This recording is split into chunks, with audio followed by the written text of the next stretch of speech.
Bom dia a todos a mais uma aula de fenômenos de transporte. Hoje é a aula 18. Na última aula aprendemos força numa superfície plana, centro de pressão e força numa superfície reversa, que estão contidos no capítulo 6 da estática dos fluidos. Nesta aula, daremos continuidade ao capítulo 6 de estática dos fluidos, onde será visto empuxo, estabilidade horizontal, vertical e de rotação de corpos flutuantes. E por último, daremos dois exemplos do conteúdo aprendido. Item 6.10 Empuxo. Neste item, aprenderemos o conceito de empuxo.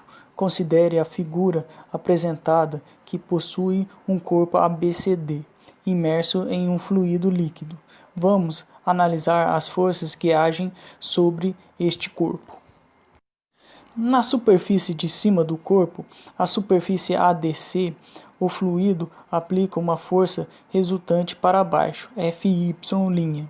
Esta força é obtida pelo peso específico do fluido vezes o volume acima da superfície ADC.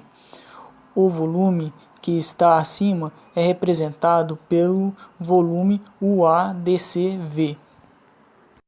Na superfície de baixo do corpo, a superfície ABC, o fluido aplica uma força resultante para cima, Fy. Esta força é obtida pelo peso específico do fluido vezes o volume acima da superfície ABC. O volume que está abaixo é representado pelo volume UABCV. E a resultante dessas forças fornece uma resultante para cima, que é denominado de empuxo, representado pela letra E. Portanto, E igual a Fy menos Fy'. Arrumando a expressão dita acima, encontramos que o empuxo depende apenas do peso específico do fluido e do corpo que está imerso no fluido.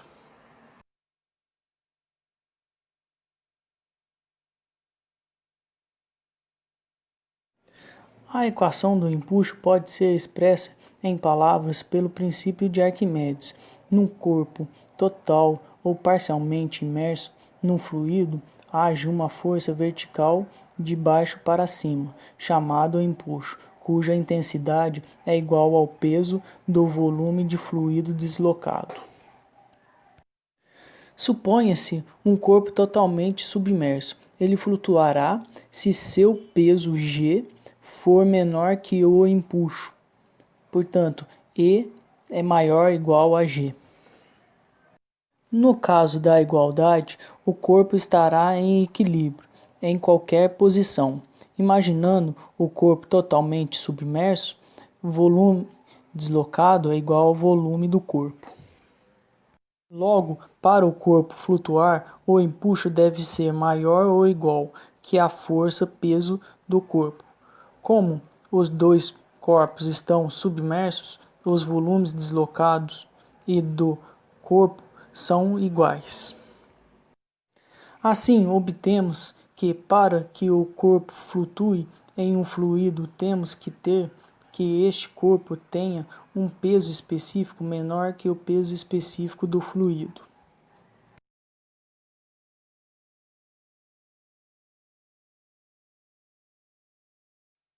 Item 6.11 Flutuador.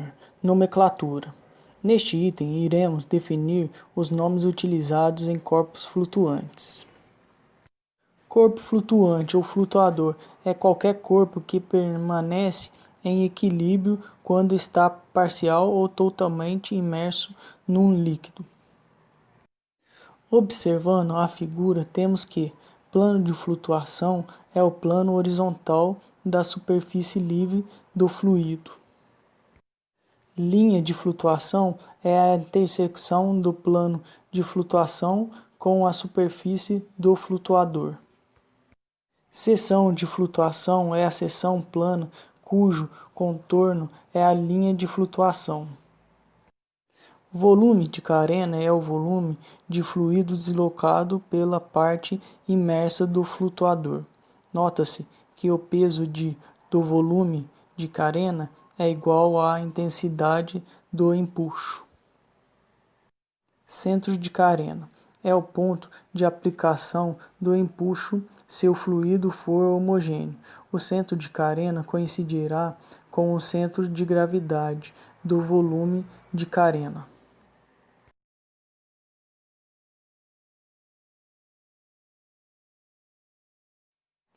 Item 6.12 Estabilidade.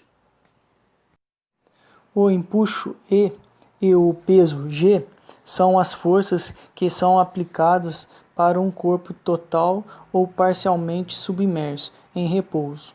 Elas são aplicadas no centro da carena, CC, e no centro de gravidade, CG, respectivamente. Torna-se evidente que, para que um flutuador esteja em equilíbrio, é necessário que essas duas forças tenham a mesma intensidade, a mesma direção e sentidos opostos. Resta analisar a estabilidade desse equilíbrio.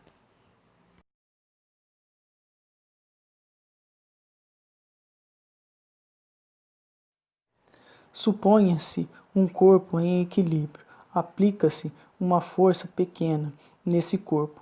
É evidente que, se ele estava em equilíbrio, a aplicação dessa força isolada fará com que se desloque em relação à posição inicial. Retirando essa força aplicada durante um intervalo de tempo muito pequeno, podem acontecer três coisas. Equilíbrio estável, o corpo volta à posição de equilíbrio inicial. Equilíbrio instável, o corpo, mesmo retirando a força, afasta-se cada vez mais da posição inicial. Equilíbrio indiferente, o corpo permanece na posição, sem voltar, mas sem se afastar da posição inicial. A análise da estabilidade será vista ao aplicarmos no flutuador um deslocamento horizontal, vertical e de rotação.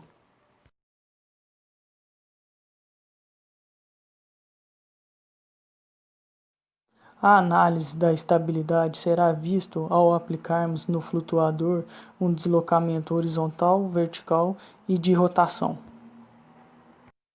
Da tabela, percebe-se que a estabilidade do flutuador é vertical e de rotação, já que para deslocamento horizontais o equilíbrio é sempre indiferente, tanto para corpo totalmente imerso quanto para corpo parcialmente imerso.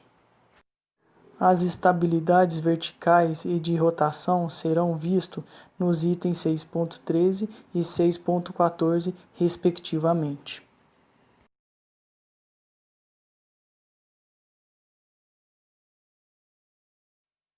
Item 6.13 Estabilidade vertical. Existem dois tipos de estabilidade vertical, dependendo de quão imerso o corpo está no fluido.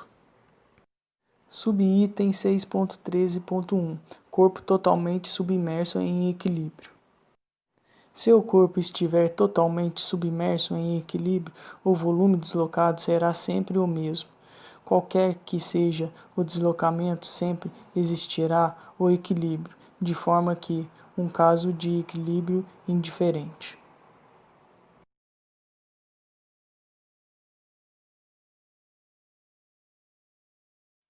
Subitem 6.13.2 Corpo parcialmente submerso em equilíbrio. No caso da figura A, ao deslocar o corpo para baixo, o volume de carena e o empuxo aumentam, ficando numa situação em que E é maior que G. Ao retirar a força que causou o deslocamento, o flutuador sobe até que haja uma diminuição no volume de carena, para que, novamente, empuxo igual ao peso. Se o corpo for deslocado para cima, figura B, o volume de carena diminuirá, de forma que empuxo menor que força-peso. Ao retirar a força aplicada, o corpo desce até que empuxo igual ao peso, novamente, e isso retornará à posição inicial. Note-se que, em relação ao deslocamento verticais, os flutuadores têm um equilíbrio estável.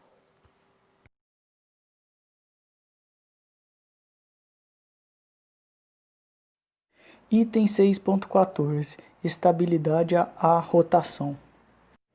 Supondo flutuadores obrigados a abandonar sua posição de equilíbrio por uma pequena força que faça girar de um pequeno ângulo em torno de um eixo de rotação, nessa situação devem ser examinados dois casos para os quais os comportamentos é diferente. São eles: corpo totalmente submerso em equilíbrio e corpo parcialmente submerso em equilíbrio.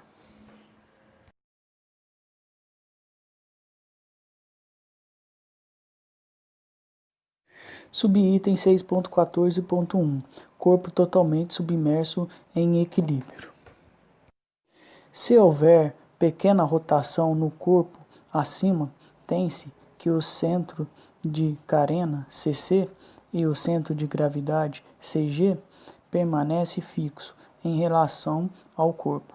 Consequentemente, o empuxo e peso G têm módulos constantes e sempre vertical, como pode ser visto na figura B. Dessa forma, as forças E e G, deslocadas com uma pequena rotação, criam um conjugado restaurador, que tende a girar o corpo no sentido contrário ao da rotação, assim tendendo novamente à posição inicial A, que será de equilíbrio estável.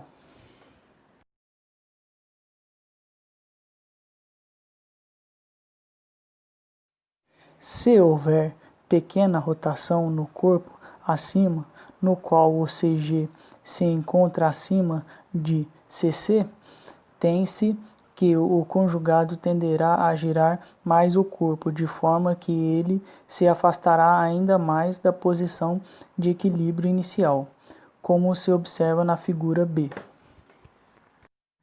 Tem-se então que este conjugado proporciona um equilíbrio instável. Assim, para que haja estabilidade, a rotação, o CG deve estar abaixo de CC.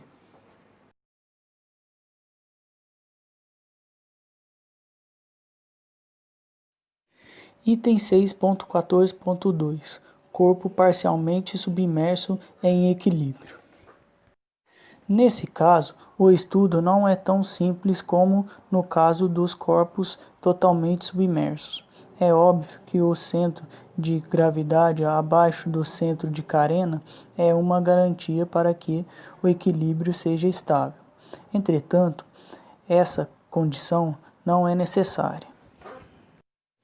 Às vezes, a rotação do corpo causa uma variação no formato do volume de carena, o que não acontecia com o corpo totalmente submerso, o que cria um deslocamento no centro de carena em relação ao corpo, tal que o equilíbrio pode ser estável mesmo que este esteja abaixo do centro de gravidade.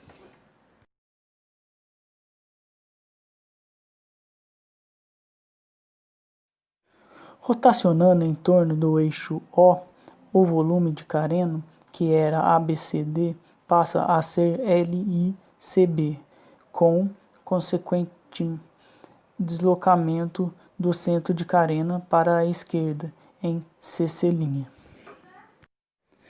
Note-se que o sentido do conjugado pode ser analisado pela posição do ponto M, chamado metacentro, que é a intersecção do eixo de simetria do flutuador com a direção do empuxo.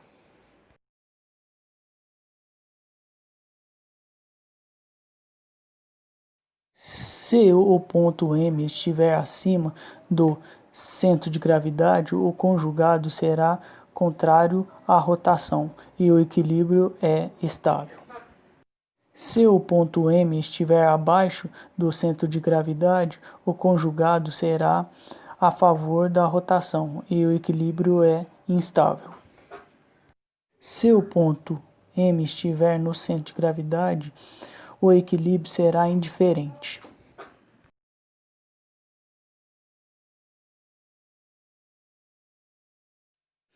Note-se que quanto mais acima estiver o metacentro em relação ao centro de gravidade, maior será o conjugado que contraria a rotação e, portanto, mais estável o equilíbrio. Por essa observação, conclui-se que é importante conhecer a distância do metacentro ao centro de gravidade. Tal distância, chamada altura metacêntrica, será indicada por R na figura apresentada.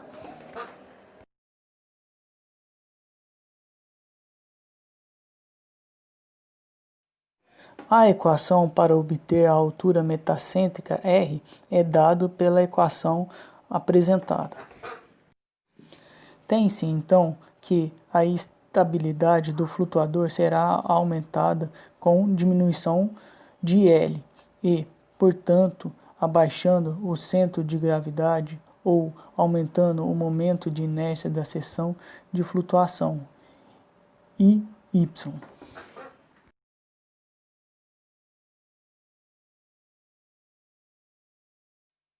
Iremos apresentar dois exemplos de corpos flutuantes, que foi conteúdo aprendido hoje.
Chegamos ao fim de mais uma aula. Qualquer dúvida, entre em contato por e-mail. E até a próxima aula.